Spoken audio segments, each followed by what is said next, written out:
आज दोस्तों हम लोग कंपेयर करेंगे एक 19,500 रुपए और एक 14,500 रुपए के फोन को। मैं बात कर रहा हूँ गाइस सैमसंग A15 और सैमसंग F15 के बारे में। तो चलिए दोस्तों आज की वीडियो से शुरू करते हैं। तब तक के लिए वीडियो पसंद आ जाए तो लाइक करके वीडियो को शेयर जरूर कर देना।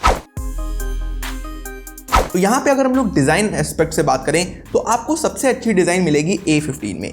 A15 में एक तो की आइलैंड इंट्रोड्यूस किया गया है, तो आप अगर वॉल्यूम रॉकर्स और यहाँ पे पावर बटन की तरफ देखो तो आपको थोड़ा सा एक यूनिक और नया डिजाइन देखने को मिलेगा। वहीं पे F15 को देखते हो तो काफी नॉर्मल सा डिजाइन दिया है, जो कि सभी यहाँ पे side mounted fingerprint scanner phones में आपको देखने को मिलता है। बाकी अगर वेट की बात करते हैं तो F15 मुझे थोड़ा सा ज्यादा बल्कियर लगता है। उसका रीजन ये भी है क्योंकि इसमें 6000 mAh की बैटरी है, लगभग 220 ग्राम का फोन है।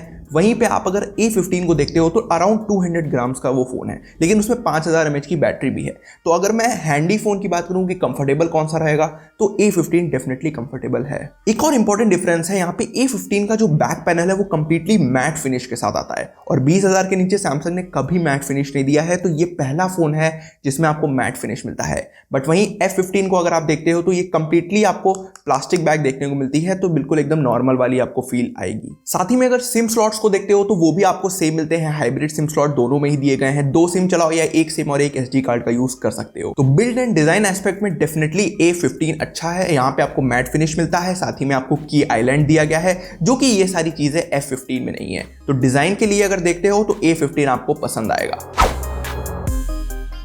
अब जरा डिस्प्ले एस्पेक्ट के बारे में बात करें तो दोनों में ही देखो सुपर एमोलेड डिस्प्ले दी गई है, 90 हर्ट्ज का यहाँ पे रिफ्रेश रेट है, साथ ही में 6.5 इंचेस का स्क्रीन साइज है। वहीं पे अगर आप YouTube प्लेबैक को देखते हो तो आपको 1440 मतलब फुल HD प्लस का रेजोल्यूशन देखने को मिलता है। तो मेरे हिसाब से मल्टीमीडिया कंजम्पशन में आपको कोई भी डिफरेंस नहीं मिलेगा, चाहे F15 हो या फिर A15 हो, दोनों में ही सेम मल्टीमीडिया आपको एक्सपीरियंस मिलने वाला है। बाकी पीक ब्राइटनेस की बात करें तो दोनों में ही लगभग 800 निट्स की पीक ब्राइटनेस है। A15 की कंफर्म है बट F15 की सैमसंग ने ऑफिशियल नहीं बताई है, लेकिन मेरे हिसाब से 800 निट्स से तो कम नहीं है किसी हाल में दोनों की। तो आपको डिस्प्ले के हिसाब से कोई भी डिफरेंस नहीं मिलता है और डिस्प्ले में दोनों ही ऑलमोस्ट इक्वल स्टैंड करते हैं। अब दोस्तों आ जाते हैं जरा परफॉर्मेंस और गेमिंग या मल्टीटास्किंग में। देखिए आपको सबसे पहले दोनों में ही सेम प्रोसेसर चिप दी गई है, यहाँ पे MediaTek Dimensity 6100 प्लस। अब सबसे पहले आपको मैं दोनों का ही Antutu स्कोर दिखाता हूँ, तो देख सकते हो ऑलमोस्ट सेम Antutu स्कोर्स हैं। 3-4 हज़ार का डिफरेंस अगर आता भी है Antutu स्कोर्स में तो उतना हम लोग कंसीडर नहीं करते हैं यहाँ पे, क्योंकि ये हर बार आप नापोगे तो कुछ ना कुछ नया ही निकलेगा स्कोर। तो मेरे हिसाब से Antutu स्कोर बिल्कुल सेम है। और रैम वेरिएंट को देखते हुए मुझे लगा था कि A15 का थोड़ा सा ज़्यादा आएगा, बट ऐसा नहीं है। 8GB रैम और 6GB रैम वेरिएंट में जब चिप सेम है तो Antutu स्कोर भी आपको सेम ही देखने को मिलता है। साथ ही में स्टोरेज टेस्ट मैंने करके देखा, दोनों के ही स्कोर्स ऑलमोस्ट सेम आते हैं। रीड एंड राइट स्पीड दोनों की यहाँ पे सेम है, तो इसमें भी आपको कोई भी डिफरेंस नहीं देखने को मिलेगा। और आप भी चाहो तो ये टेस्ट कर सकते हो, Antutu के जरिए स्टोरेज टेस्ट ईजिली हो जाता है। अब ये सब तो दोस्तों स्कोर्स की बात हो गई। अब जरा रियल टाइम की बात करें तो आपको यहाँ पे थोड़ा सा डिफरेंस लगेगा। F15 की अगर मैं बात करूं तो ये थोड़ा सा लैगी फील होता है कुछ डिपार्टमेंट्स में, जैसे कि आप रीसेंट टैब को बार बार ओपन करो या फिर मान लो कि आपने गुड लॉक मॉड्यूल्स को चला रखे हैं तो थोड़ा सा ऐसा ये बल्कि फील होता है। बट A15 में ऐसा कुछ नहीं है, एकदम रिफाइंड फोन है, कोई भी ऐसे आपको मिस्टेक आप निकाल नहीं सकते हो UI एक्सपीरियंस में। तो अगर मैं रियल टाइम एक्सपीरियंस में चूज करूं तो डेफिनेटली A15 का रियल टाइम एक्सपीरियंस बहुत ज़्यादा अच्छा है। बाकी ओवरऑल परफॉर्मेंस को देखते हो, गेमिंग को देखते हो तो दोनों ही इक्वल स्टैंड करते हैं। यहाँ पे परफॉर्मेंस उतनी आपको ज़्यादा नहीं मिलेगी क्योंकि इसका प्रोसेसर ही उतना स्ट्रॉन्ग नहीं है, बट जितनी भी परफॉर्मेंस ये दे पाएगा आपको ठीक ठाक यहाँ पे देगा दोनों ही फोन। अब जरा दोस्तों कैमरा डिपार्टमेंट में आते हैं तो दोनों का ही कैमरा ऐसा लगता है सैमसंग ने सेम टू सेम कॉपी कर दिया है। 50 मेगापिक्सल का प्राइमरी लेंस है, 5 मेगापिक्सल का अल्ट्रा वाइड है और 2 मेगापिक्सल का यहाँ पे मैक्रो लेंस दोनों में ही दिया गया है। फ्रंट में 13 मेगापिक्सल के कैमरे हैं। इंटरनल आप फीचर्स को देखते हो तो आपको सेम फीचर्स मिलेंगे, मतलब एक भी फीचर A सीरीज के फोन में ज़्यादा नहीं है। तो कम पैसे देकर भी यहाँ पे एक तरीके से आप लोगों का फायदा ही हो रहा है, क्योंकि जब फीचर्स में कुछ ऐसा नया नहीं है तो किस बात के ज़्यादा पैसे दिए जाएं। बाकी अगर आप सैंपल्स भी देखते हो साइड बाय साइड तो बहुत ज़्यादा डिफरेंस नहीं आता है, बट फ्रंट कैमरे से मुझे लगा कि A15 में थोड़ी बेटर ऑप्टिमाइजेशन की गई है और बेटर सब्जेक्ट फोकस हो रहा है। बट F15 का फ्रंट कैमरा मुझे उतना ज़्यादा पसंद नहीं आया, स्पेशली A15 के कंपैरिजन में। वीडियो रिकॉर्डिंग की बात करते हैं तो दोनों में ही आपको फुल HD 30 FPS की वीडियो रिकॉर्डिंग दी गई है। और A15 का जब मैंने रिव्यू किया था तो मैंने कहा भी था कि इतना पैसा लेने के बाद भी 4K वीडियो रिकॉर्डिंग नहीं मिलती है। तो यहाँ पे मैं कहूँगा कि F15 बेटर है कैमरा डिपार्टमेंट में, क्योंकि कम पैसे देकर भी अगर हमको सेम ही चीज़ें मिल रही हैं तो क्यों हम ज़्यादा पैसे दें। जस्ट सेल्फी कैमरा में थोड़ी बेटर ऑप्टिमाइजेशन करी गई है और वो सैमसंग सिर्फ सॉफ्टवेयर के जरिए खेलता है अपनी F सीरीज, A सीरीज और M सीरीज में। अब जरा बैटरी डिपार्टमेंट के बारे में बात करें तो जो एक टेक्निकल गाय नहीं भी होगा वो भी बता देगा कि F15 की बैटरी ज़्यादा चलने वाली है, क्योंकि इसमें 6000 mAh की बैटरी दी गई है, वहीं पे A15 में आपको 5000 mAh की कैपेसिटी दी गई है। 25 वॉट की चार्जिंग दोनों ही सपोर्ट करते हैं, तो मेरे हिसाब से ज़्यादा कुछ कहने वाली बात नहीं है यहाँ पे।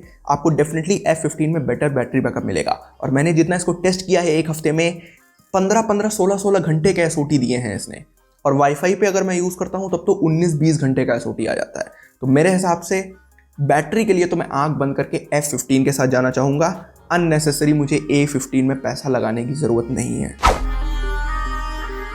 अब जरा थोड़ा सॉफ्टवेयर अपडेट और फीचर्स के बारे में बात करें तो देखो, F15 एक कदम आगे है A15 से। कम पैसे देने में बहुत फ़ायदा हो रहा है आप लोगों का।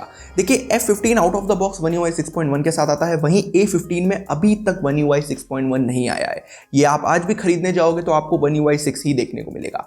साथ ही में इंटरनल आप फीचर्स को देखते हो तो 5000 रुपये का डिफरेंस है प्राइस में, लेकिन फीचर्स में ऐसा कुछ मुझे नहीं मिला कि मैं कहूँ कि हाँ ये बात है A15 में। दोनों के ही फीचर्स एकदम सेम है, ऐसा लगता है दोनों का बस बॉडी डिज़ाइन बदल दिया है सैमसंग ने, बाकी इंटरनली सब कुछ आपको सेम मिलेगा। बाकी दोनों ही फोन्स 4 साल के OS अपडेट प्रॉमिस करते हैं, तो दोनों ही ऑलमोस्ट सेम टाइम पे लॉन्च हुए हैं, तो कोई ऐसी दिक्कत नहीं है। दोनों में ही आपको बराबर Android 18 तक के अपडेट्स मिलेंगे। स्पीकर टेस्ट की बात करें तो दोनों में ही स्पीकर्स आपको सिंगल देखने को मिलते हैं, मोनो स्पीकर दिया गया है, और डॉल्बी एटमॉस आप सिर्फ हेडफोन और ईयरफोन में यूज़ कर पाओगे। स्पीकर टेस्ट मैंने दोस्तों करके देखा, मुझे ज़्यादा कुछ डिफरेंस नहीं लगा। A15 में थोड़ा सा मुझे लगा कि हाँ ट्रेबल्स ज़्यादा है, थोड़ी सी क्रिस्टल क्लियरनेस मुझे ज़्यादा लगी F15 के मुकाबले। और सैमसंग यही करता है, महंगे फ़ोन्स में स्पीकर्स बेटर देता है अपने बजट फ़ोन से। तो अगर आपको स्पीकर्स अच्छी आवाज़ सुननी है, ज़्यादा बेटर ट्रेबल चाहिए, ज़्यादा बेटर क्वालिटी चाहिए, तो A15 का स्पीकर्स आपको प्रेफर करने चाहिए। गुड लॉक सपोर्ट की बात करूं तो गाइस, दोनों ही फोन्स आपको गुड लॉक मॉड्यूल्स चलाने की परमिट देते हैं यहाँ पे, बट एक दिक्कत है, आप गैलेक्सी स्टोर पे जाके गुड लॉक सर्च करोगे तो नहीं मिलेगा, बल्कि A सीरीज में हमेशा रहता था, बट इस बार वहां से भी हट गया। तो आपको फाइन लॉक का यूज़ करना पड़ेगा। आप आई बटन पे वीडियो है, आप देख सकते हो जाके कैसे गुड लॉक एक्सेस करना है। बाकी टेलीग्राम चैनल पे भी कंप्लीट इन्फॉर्मेशन मैंने शेयर करके रखी है, डिस्क्रिप्शन बॉक्स में आप लिंक को चेक कर सकते हो। नेटवर्क टेस्ट की बात करते हैं दोस्तों, नेटवर्क में मुझे कोई भी दिक्कत नहीं लगी। दोनों ही फोन्स में, दोनों में मैंने 5G टेस्ट करके देखा, बढ़िया स्पीड आ रही थी, और एक बार भी मुझे ऐसा नहीं लगा कि हाँ कुछ सिग्नल ड्रॉपिंग हो रही हो या फिर बात करते टाइम पे कोई दिक्कत आ रही हो। दोनों में ही आपको वॉइस फोकस का भी यहाँ पे ऑप्शन मिलता है, तो आपको नेटवर्क या फिर बात करते टाइम पे कोई भी यहाँ पे दिक्कत नहीं फेस होगी। अब फाइनली आ जाते हैं अपने वर्डिक्ट के ऊपर। मैं दोस्तों आपको एक सजेशन यहाँ पे देना चाहूँगा। अगर देखो आपको ऑनलाइन फ़ोन लेने में कोई दिक्कत नहीं है, तो मैं कहता हूँ कि आप यहाँ पे F15 के 6GB वेरिएंट के साथ जाओ, आपका पैसा भी बचेगा, साथ ही में आपको ऑलमोस्ट इक्वल चीज़ें मिलने वाली हैं। बट अगर आपको डिज़ाइन अच्छी चाहिए, आपको UI में बिल्कुल भी लैग नहीं चाहिए, और आपको मतलब एकदम कंप्लीट अच्छा फ़ोन चाहिए 3-4 साल तक, तो आप A15 में पैसा लगाओ। मैंने आपको बिल्कुल एकदम क्लियर चीज़ें बताई। प्राइस आपके सामने है, यहाँ पे F15 14,500 का है, और A15 आपको 19,500 का भी मिलेगा। बैंक डिस्काउंट मुझे नहीं पता, बैंक डिस्काउंट चेंज होते रहते हैं टाइम टू टाइम। बाकी अगर आप डिस्प्ले देखो तो सेम है यहाँ पे, प्रोसेसर देखते हो, परफॉर्मेंस तो ऑलमोस्ट सेम है, कैमरा बिल्कुल सेम है, और बैटरी के मामले में तो F15 बेटर ही है।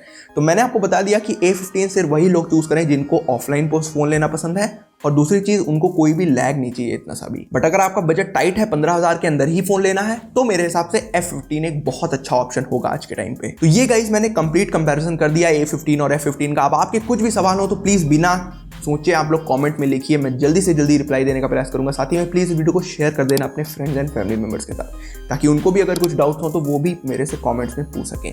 चलिए अब लोग नेक्स्ट वीडियो में, जब तक के लिए नमस्कार।